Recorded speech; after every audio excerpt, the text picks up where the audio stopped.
하루가 멀다 하고 살인사건이 일어나는 코난 세계관에서는 평범한 자는 살아남을 수 없습니다. 그렇다 보니 추리 만화답지 않게 강한 인물들이 많이 등장하죠. 먼저 가끔 여자 주인공인지 살인병기인지 헷갈리는 뿔 달린 여고생. 평범해 보이지만 평범하진 않나? 웃으면서 전봇대를 부수며 주먹 한 방에 가로등과 책상을 가볍게 무너뜨리죠. 손으로는 병까지 잘라버리는데 뭐지? 손에 유리절단기가 달렸나?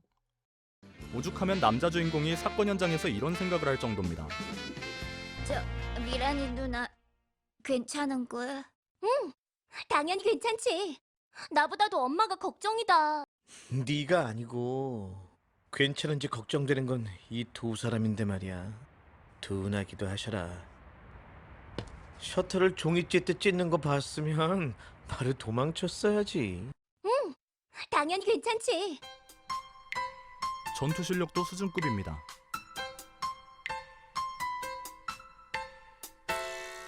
하지만 코난 세계관에서는 이런 발차기 정도는 눈으로 보며 피해줘야 남자 주인공을 할 수 있습니다. 동체 시력과 순발력은 기본적으로 가지고 있어야 하죠. 심지어 속옷까지 훔쳐보며 얼굴을 붉히는 여유까지. 하늘에서 떨어져도 부러지지 않는 다리도 가지고 있습니다. 지나간 곳을 자연재해급으로 휩쓸고 다니죠. 물론 사람들을 구하기 위한 순수한 마음에서 나온 행동입니다만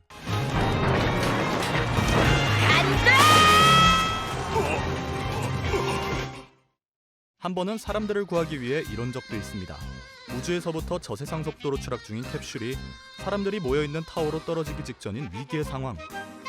다른 추리 만화의 주인공이었다면 누군가에게 지시해 문제를 해결했겠지만 코난에서는 모든 일을 주인공이 직접 해결합니다. 그래서 축구공을 날려 타워를 향해 떨어지던 캡슐의 궤도를 바꿔버리죠. 엄청난 인명피해로 번질 수 있었던 일을 예쁜 불꽃으로 만들어버리는 사기캐. 그런데 이런 사기캐조차도 뛰어넘는 최강자는 따로 있습니다. 바로 오경구. 경구는 보라의 남자친구로 작가가 공식적으로 인정한 가장 강한 인물이죠. 앞에 설명한 미러니와 도일이는 이렇게 평범한 순간들이 있습니다. 하지만 경구는 등장할 때마다 범상치 않은 모습들을 보여주죠. 첫 등장은 보라와 직접적으로 처음 만나는 편으로 많은 사람들이 알고 있는 코난이 보라를 무시하는 생각을 하는 편입니다.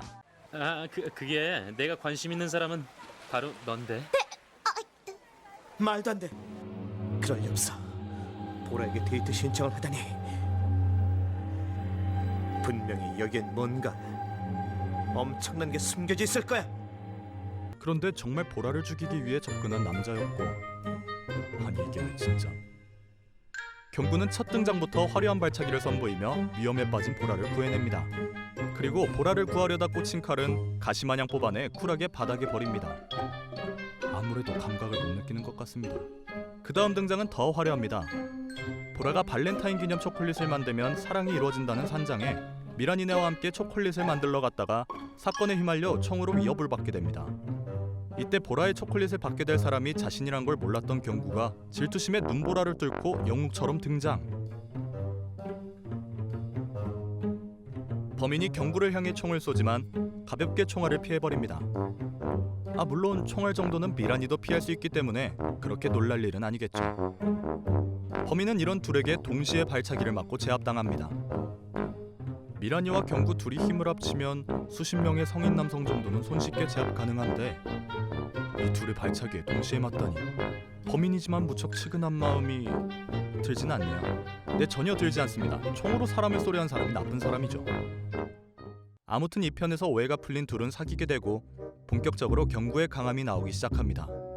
보통 두 가지 상황에서 경구의 강함이 드러나는데 첫 번째는 보라를 지키기 위해서, 두 번째는 질투심 때문입니다. 경구는 질투심이 많은 편인데 키드가 보라의 삼촌에게 예고장을 보냈다는 소식을 듣고 좋아하라 하자 키드를 질투한 경구는 곧바로 보라의 삼촌에게 찾아가 자신을 경비팀에 넣어달라고 부탁합니다. 보라의 삼촌은 경구에게만 보석을 맡기기로 결정하고 경찰들에게 지원은 필요 없다고 말하기 위해 경구의 영상을 하나 보내는데 영상 속 경구는 시야가 제한된 채 11명의 사람에게 둘러싸여 매우 가까운 거리에서 쏜 비비탄들을 맨손으로 잡아냅니다. 그리고 주변에서 총을 쏘던 모든 사람들이 쓰러져 버리는데 아무래도 패기까지 쓰는 모양입니다. 시간이 흘러 키드가 예고한 날이 되고 보석을 지키고 있던 경구 앞에 보라로 변장한 키드가 보석을 훔치기 위해 나타나지만 얼마 안가 동물적인 직감을 가진 경구에게 정체를 들켜버립니다. 정체를 들킨 키드가 천장으로 도망가려 하자 이를 쫓아가기 위해 경구가 선택한 방법은 바로 주먹으로 기둥을 다진 후 발차기로 기둥 부수기.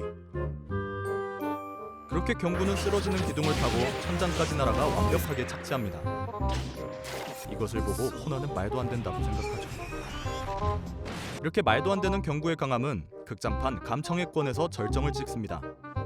응접실로 안내받은 유명한이 갑옷을 구경하다가 떨어지는 창에 깔릴 뻔하자 이를 막아준 뒤 창을 한 손으로 들고 여유롭게 이야기까지 합니다. 사과하는 일행에게 자꾸만 괜찮다고 하는데 창주인은 안 괜찮을 것 같으니까 어서 제자리에 갖다 놔.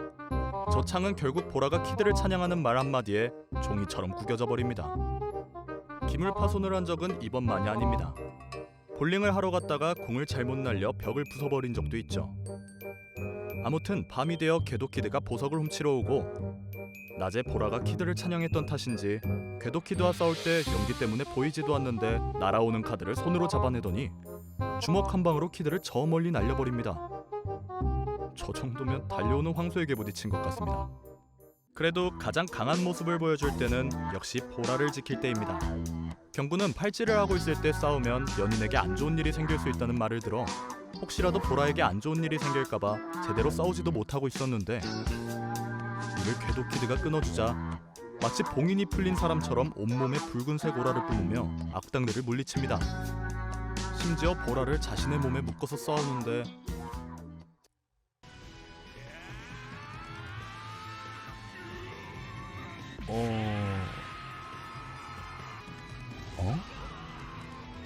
그만 알아보도록 합시다. 이렇게 매번 등장할 때마다 장르를 파괴하는 경구 때문에 사실 작가가 액션 만화를 그리고 싶을 때마다 경구를 넣는다는 말도 나온다고 합니다. 그럼 오늘 영상은 여기까지. 생각보다 튼튼한 유명한의 머리를 재평가하며 영상을 마무리하도록 하겠습니다.